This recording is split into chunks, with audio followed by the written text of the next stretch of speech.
You ever cry? Has Macho Man ever cried? Oh, yeah. Really? Uh-huh. It's okay for macho men to show every emotion available right there, you know, because I've cried 1,000 times, I'm gonna cry some more. But I've soared with the eagles and I've slithered with the snakes and I've been everywhere in between. And I'm gonna tell you something right now. There's one guarantee in life, and that there are no guarantees, yeah. And I understand this. Yeah. Nobody likes a quitter. Nobody said life was easy, so if you get knocked down, take the standing 8 count, get back up, and fight again. And you're a macho maniac. Dig it. You're not the man you used to be, Zuko. You are stronger and wiser and freer than you have ever been. And now you have come to the crossroads of your destiny. It's time for you to choose. It's time for you to choose good. Your uncle has gotten to you, hasn't he? Yes, he has. But I've come to an even more important decision. I'm going to join the Avatar, and I'm going to help him defeat you. Someone new must take the throne. An idealist with a pure heart and unquestionable honor. It has to be you, Prince Zuko.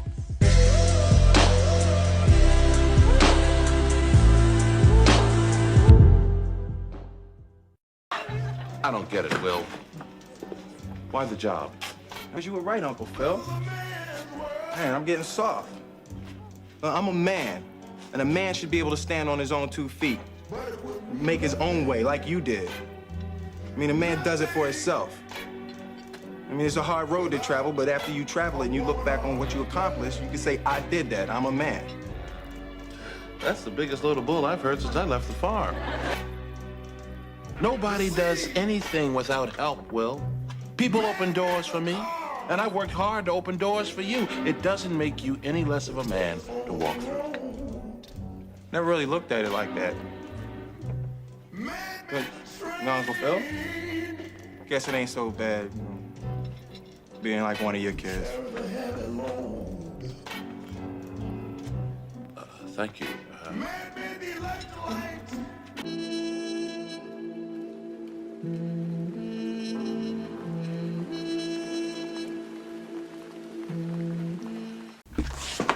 Alright, so what's up YouTube? It's a nice in here, back with another video. And this video is going to be about strong men are vulnerable, right? Now, I like this video topic, like I said, just because I just been doing my own research and it's been something I've been dealing with all my life, right? And to a certain extent, just getting hop straight into it, I believe the internet be faking shit. Like me personally, I never heard the term of you know, boys don't cry. I never heard it. Nobody never told me that directly. I'm not gonna invalidate anybody else's experience. Even on the internet, I don't see it all the way. I see it a little bit, but I never heard that even in my reality. I never heard people tell I think I heard it one time and it just sounded so weird. And there's a woman telling her little son and I'm like, oh my God. I wish men would stand their kids. That's what I want. I think that's one thing, that's a movement I can get behind. Man, stay in your kid's life, man.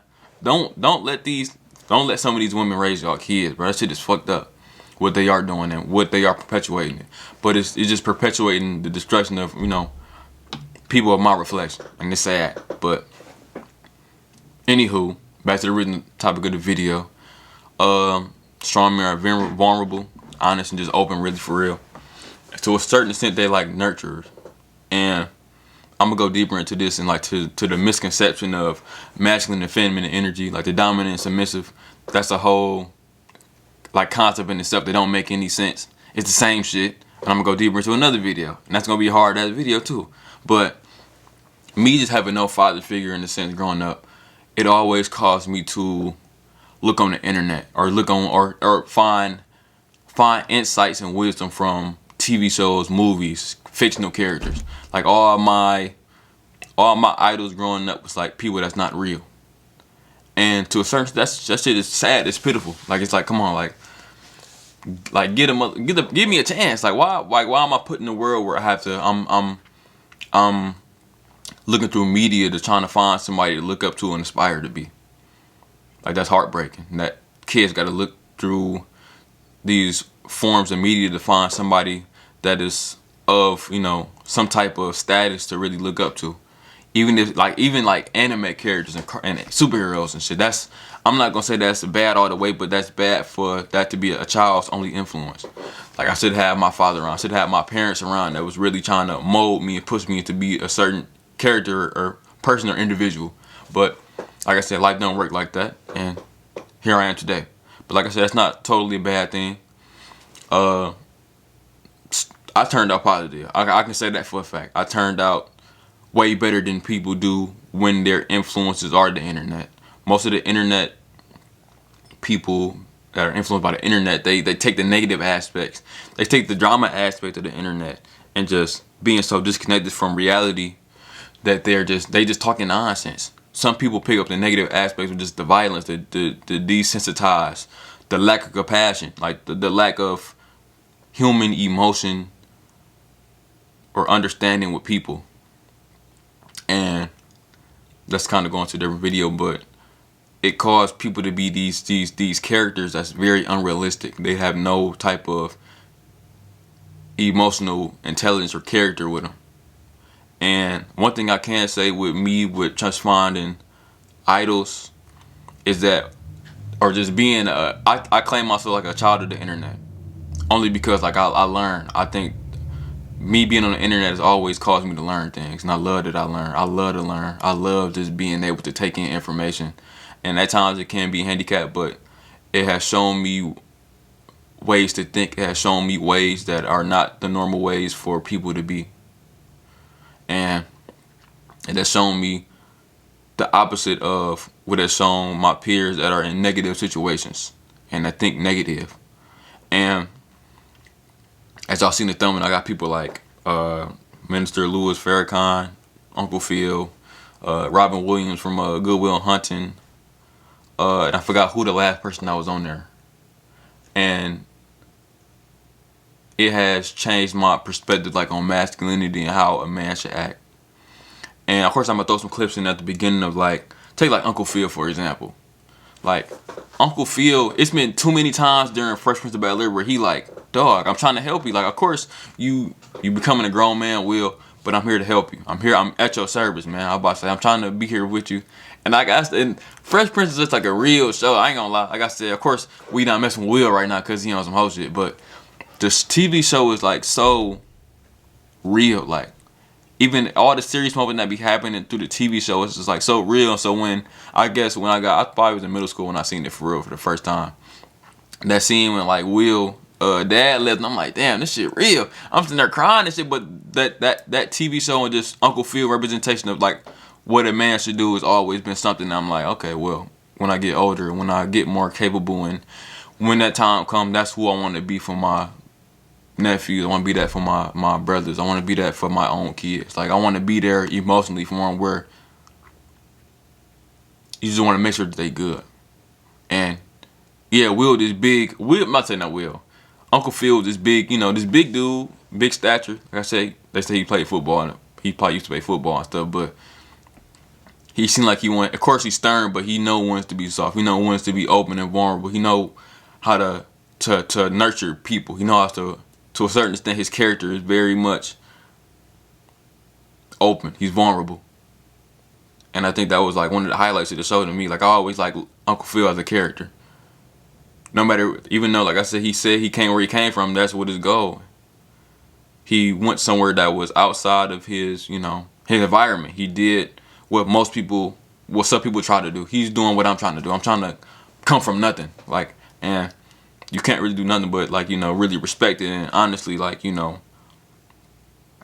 get behind it. It's almost like I said, Robin Williams' character of a Good Will Hunting. I keep forgetting his name. It keeps slipping my mind, but even him, like, in the story, I don't want to spoil it too much, but like, it's this fearless aspect about them. They don't care how people may perceive them, but that's just who they are. They honest. They're open. Their heart chakra is open. If I could be occult about it for 1 second. Their heart chakra is open. They not scared to be honest and show their wounds. Show their wounds and how they heal from it and how they move forward. And that type of boldness, in my honest opinion, is the only way that people are ever going to grow beyond themselves. Is that you have to realize that being a man as much as being a woman. Well, it's equivalent to being a woman in a sense.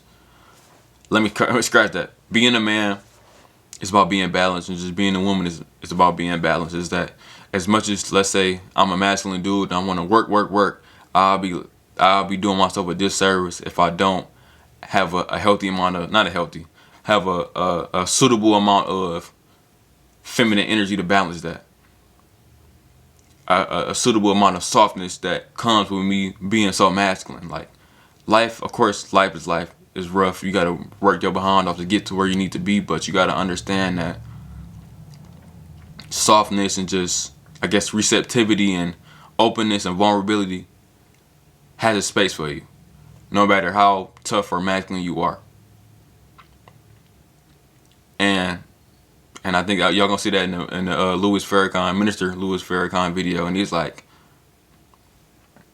men are meant to be like, men are masculine, but they have a feminine aspect to them. And I'm not gonna reiterate that point of the video. It's self-explanatory. It speaks for itself. And even in my own life, let me bring it to present, just looking past at all like my male mentors that I had, just growing up working jobs, like I always seem to have like somebody that's always looking out for me. And maybe that's just because they see how hard working of an individual I am. Like, I work hard. Like, it's never been a point in my life where like I didn't work hard. But people always praise me. And I'm like, not always, but they praise me whenever I work hard at jobs. Like, I had an old boss at Burger King. I really wish, like I said, I got his phone number or something to keep contact with him. But he was a grown man with a college. This nigga lived like he was Tony Stark. I'm like, bro. He's talking about he was in the gang, he's in a biker gang. I'm like, damn, this nigga went to college and played basketball, sold drugs. I'm like, this nigga was in New York. I'm like, damn, who is this dude? But he's my manager at Burger King. And this is probably like right before I graduated high school. He's like, dog, Kevin gonna be something one day. I'm like, damn. And I think I probably did get emotional about it, but cause I ain't real shit. I'm an emotional nigga. I ain't gonna lie. I can keep my cool, but I'll be lying. I'm just a feeling person. I just love to feel things, bro. Like, feeling lets you know that you alive. Like, feeling allows you to really respect your existence and really bask in your presence. And that's just me, bro. Like I said, and of course I'm gonna keep my poetry right now, but that's just real, bro. Like, and people always told me that. When I went to my next job, they told me that. And even the job I'm at now, it's like, some way, somehow, like, maybe because I just be trying to be honest with people. I'm a good spirited person.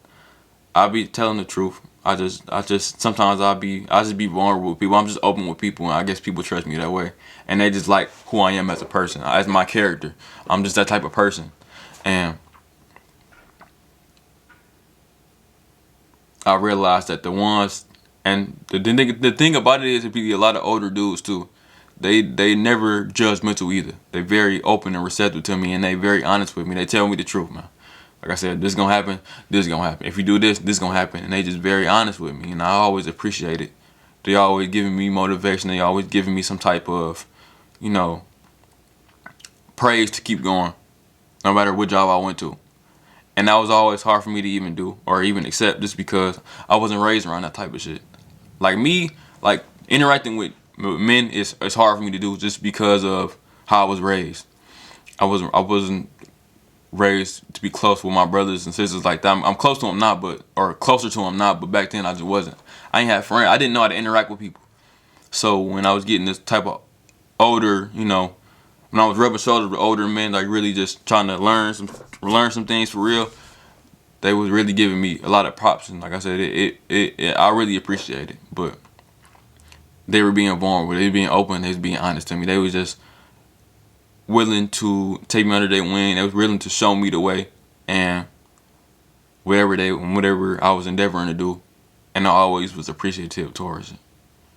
And I think that's really what I want to be towards just anybody, really, not even just like my nephews, my children, people. I just want to be an honest, strong, vulnerable person for everybody. Whoever walks into my path, I want to help them. I want to be there for them. I want to really be able to embrace them and help them go further with their life. I want to be so proud that I can be like, damn, I met this person, they did this and this and that. Like I said, I would love to be like the best supporting actor in a lot of people's movies. Like, that's how I think. And maybe the part of that, well, maybe because my trauma makes me feel like that way. Like, I just want to be like the best supporting actor in everybody's movie. I don't need to be the main person. I just want to be just a good ass supporting actor. I can be in the background for all I care. I just want to set people on the right path. I don't like the way that young boys think. I don't want them thinking like that, because that's a very lonely and sad existence where you feel like you're not worth nothing, where you can't be emotional, you can't feel things, and you can't, make mistakes and stuff. And I felt like that for a lot of my life until I had a lot of older dudes to try to put me on some game, whether it was like, co-workers or managers. They always tried to put me on game, and they always gave me praise when it was due, and they always gave me, reproof when I needed it. So I always been appreciative towards that. But yeah, strong men are vulnerable, right? Even to that sense, like, to go back to the point of the video, like the beginning point, I'm like, how I didn't believe it was even, like, I thought it was fake or something. Because I'm like, it's Macho Man Randy Savage in the 80s talking about, man, when I need to cry, man, I cry. I'm like, so where is this narrative that people aren't supposed to cry coming from? Like, I don't know where it was coming from. And I'm kind of grateful that, I guess,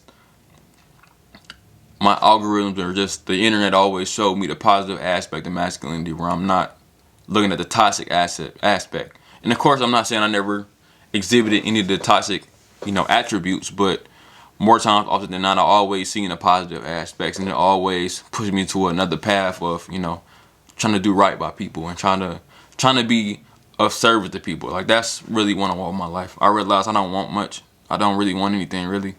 As long as I got some money to have some fun and really make sure all the people around me have some fun, I really can care less what happened to me. And people may deem that as negative to a certain extent, but, we all grow, we all change, we all, mature. And that's just my mindset right now. If I can help my people, like I said, of course I want to be all right, but the goal is to help everybody else. The goal is to help, The goal is to be of service to people. Strong men are of service to people. Strong men are leaders. And when you lead, you become subservient to the people that you lead. And a lot of that takes vulnerability and being open and receptive and caring, nurturing, and being willing to give lend a helping hand.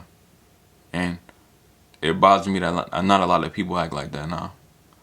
And so that's what I aspire to be every day. I aspire, that's my end goal in it. And it's real. That's just real. Like, there's no way around it, it's just real. So, yeah. If y'all like the video, I want to do a part 2 to this, because I ain't gonna lie, I think I got a good idea. And it's kind of hard, I ain't gonna lie, but yeah, I like y'all. I love y'all. I appreciate y'all for watching. Y'all have a great rest of y'all day, and thank you. No, brother. You know what's wrong with most of us as men? We try to deny the feminine part of our own selves. Some of us try to be so macho. But that's an act, brother. That's all it is. Pumping iron.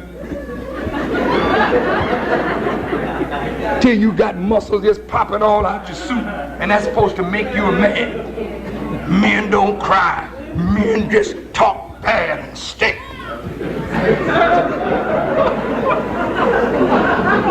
Crazy as hell, man. You don't know what a man is.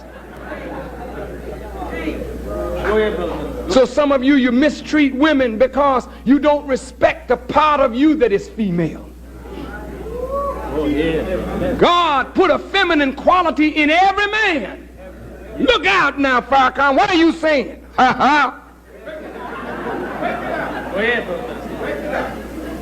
Your mind, black man, is like a womb. Check it out.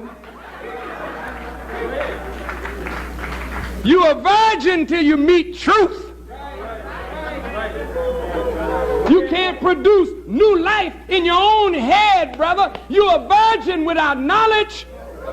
But when somebody injects in your mind the germ of truth, they have made you pregnant with a new idea. Do you hear what I'm saying, brother? Up, Romeo. Why? So I can realize she's not that smart, that she's fucking boring? You know, I mean, you don't... This girl's like fucking perfect right now. I don't want to ruin that. Maybe you're perfect right now. Maybe you don't want to ruin that. But I think that's a super philosophy, Will. That way you can go through your entire life without ever having to really know anybody.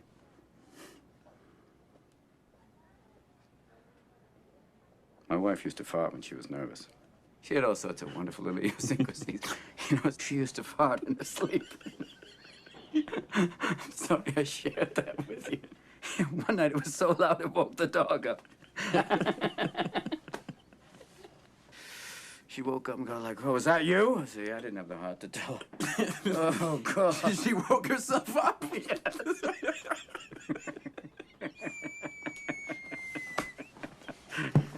Oh, Christ. But Will, she's been dead 2 years, and that's the shit I remember. It's wonderful stuff, you know?